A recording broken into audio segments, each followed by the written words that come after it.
Zelensky has already signaled that he does not want this deal. One of the representatives of Ukraine at the United Nations also outlined where the red lines were, what they couldn't accept, which was essentially all the main points. That is, Ukraine restoring its neutrality was rejected. The limitations on the Ukrainian army was rejected. The seizing territories was rejected. So essentially everything of importance. Now, but of course, on the Russian side, I think there's also some hawks who will not think. I know there's a lot of hawks who are not happy with this because they fought for almost 4 years in a war of attrition. They destroyed the Ukrainian army. They essentially destroyed everything that NATO could throw into this. They sustained the economic battle. So, this was a victory. So after this very painful victory, which they paid a heavy price, many would like to see more of their objectives being reached, even in the territorial issue, given that there's very little trust that NATO can actually live by this deal. So they would like to have the additional territory, that is everything from Kharkov, Dnipro, Nikolaev, Odessa, as a guarantee. But of course, I think Putin has enough support to withstand and push against these kind of pressures. But for Zelensky, though, it's not as if he can just reject this and go back to the way things were. I would expect Trump to put a lot of pressure and punishment on Ukraine if it doesn't follow through, if it is not willing to cede anything at all. Or do you think this is factored in, that Americans will now essentially put pressure on the Ukrainians to accept this deal? It's hard to say, because on the US side, I'm not sure Trump has unlimited freedom of movement on that. You still have the neocons who are pushing. You have the same thing as in Moscow. In fact, you have the neocons pushing for more war. The idea being, and that's something that is not completely new. That's something we have heard in Europe many times. That means that yes, we know that Russia is not defeated yet, but it cannot sustain war for a very long time. Therefore, we can provide support to Ukraine for as long as it takes, and they don't care about what is the fate of Ukraine, but the idea is to maintain a state of war with Russia in order to deplete the resources of Russia. And they even say, well, that may last for years. I'm not sure that the Europeans are willing to do so, because they have an economy. I mean, I have to be careful here. On the European side, you have two aspects. You have the rational aspect that says that the economy can probably not support such, let's say, more support to Ukraine. But on the other hand, if you listen to the European leaders, they don't think rationally. There is a kind of irrationality in their narrative, in their rhetoric they developed, and especially very recently. I mean, they are extremely. They have an extremely hawkish rhetoric, and it has become even more hawkish in the last 6 months. I would say that it has been even before. So there is a growing discrepancy between the political rhetoric and the economic capabilities to sustain the support to Ukraine. So that's where I have, in my view, a big question mark, and I'm not able to understand. On the US side, it's almost the same thing, because Trump wants to make America great again. That's the objective. And he knows that he cannot be involved in conflict, because that will absorb resources. So he wants to get out of the conflict, and he probably is on the path to succeed in that. The problem is that others, neocons, and want him to continue the support to Ukraine and to continue to contain or make some kind of containment of Russia in some way through sanctions and all that. So, meaning that I'm not sure that Trump has as I said before, unlimited freedom of movement there. On Russia, I fully agree with you. There are also people who want to gain the full benefit of the blood that was shed during those 4 years, and they are ready to continue this war until the complete destruction, probably not complete destruction, but at least to gain more territories. We can talk about Odessa, we can talk about Nikolaev. I mean, to cut Ukraine from the Black Sea and to regain those territories that used to be Russian historically. But this is a matter of decision here, because now we have reached some kind of probably not an optimum or optimal point at this stage, but we are close to it, in a sense that the document we have now shows that the Americans have made a big step in the direction of Russia, even if it's not perfect, but there is a big step forward. A few aspects that are still, let's say, denied or refused by Ukrainians, such as NATO and all that. This has already been off the table for a long time. Even Biden in 2022 told Zelensky that Ukraine will not be part of NATO. So if it's not part of NATO, it remains the option of being neutral, as the 1996 Ukrainian constitution said. And that's probably, it's not an absurd and a completely how to say that? Yes, absurd a possibility for Ukraine.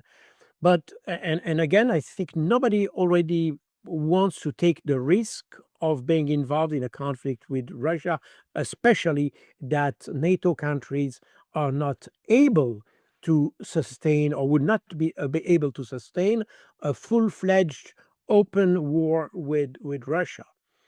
So, meaning that you have the question of NATO, despite all the objections of Ukraine. I think they have to understand that this is already gone. That's right.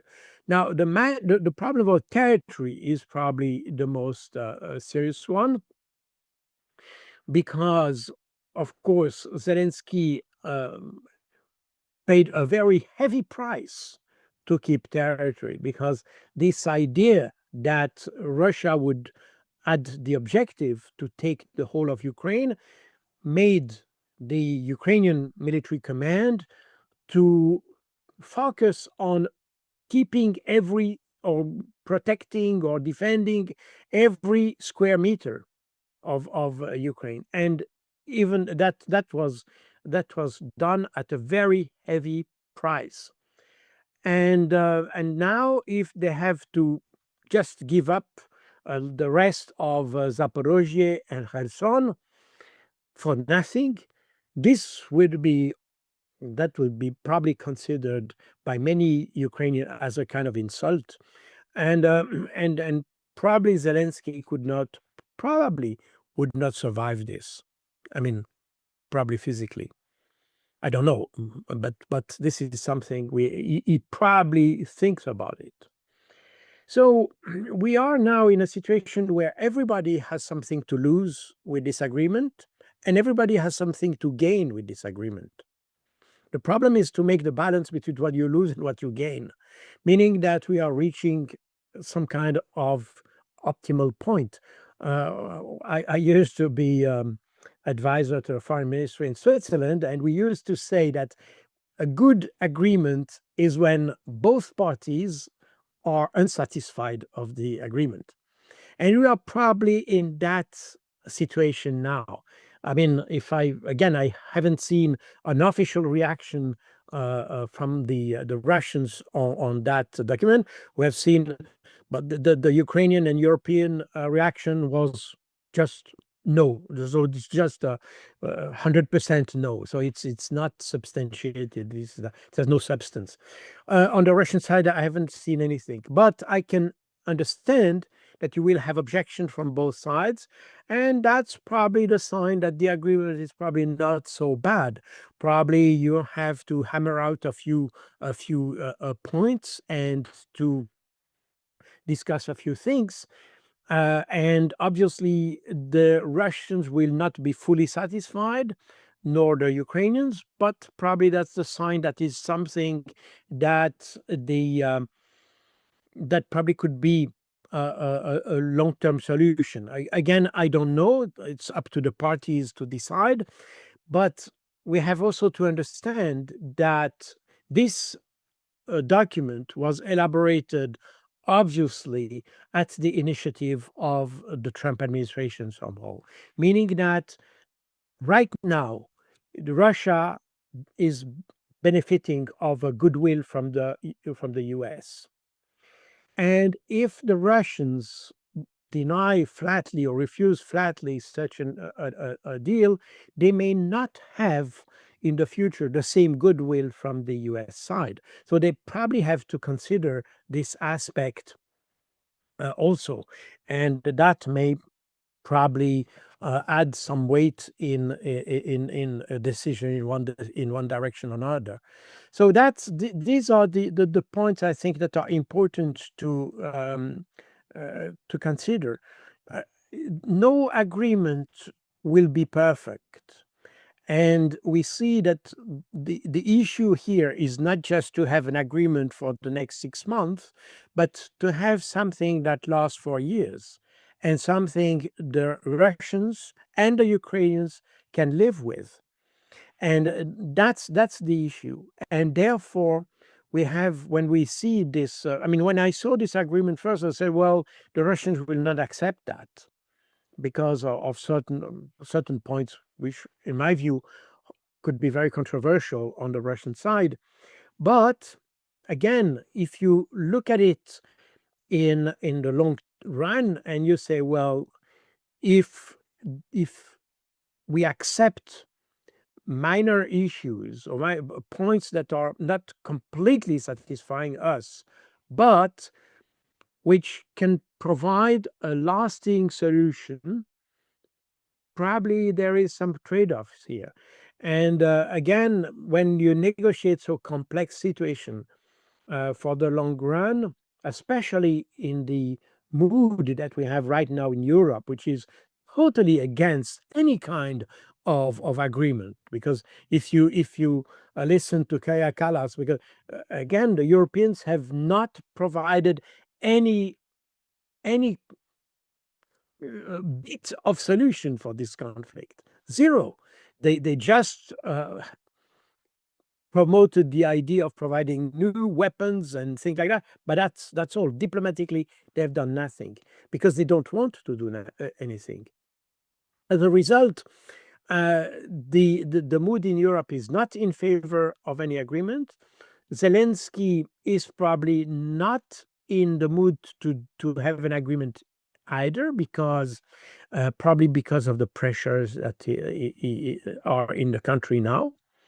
We see what we have, those political turmoil we have right now in Kiev is probably not in favor of Zelensky. We see that there are more and more opposition to Zelensky in the country. You have more and more people who want to stop this conflict because they are tired. There is a fatigue of this agreement. By the way, we see that also in Russia. It's probably less obvious because the Russians from the Russia itself. I'm not talking about those oblasts that have been gained in Ukraine by the Russians, but the original Russia, if you want. They are kept away from the conflict, and that was a deliberate strategy of the government to keep the life as much as possible as usual, to avoid people to be uh, to how to say that, to suffer from the conflict in various ways. So you see that in the stores and all that, you basically you have a life as usual. Therefore, people are not directly affected by the conflict. But if you look at the polls, and especially those, if you can even go on the website of the Levada Center, who, by the way, is considered as a foreign agent by Russia, but it makes every month a survey about the perception of the conflict. It is a very interesting, let's say, information, because you have, since the very beginning of this special military operation, you have every month the same question that are asked to the people, and that allows to have very interesting comparisons in the mood of the population. And you see that basically the special military operation still enjoys a wide support in Russia.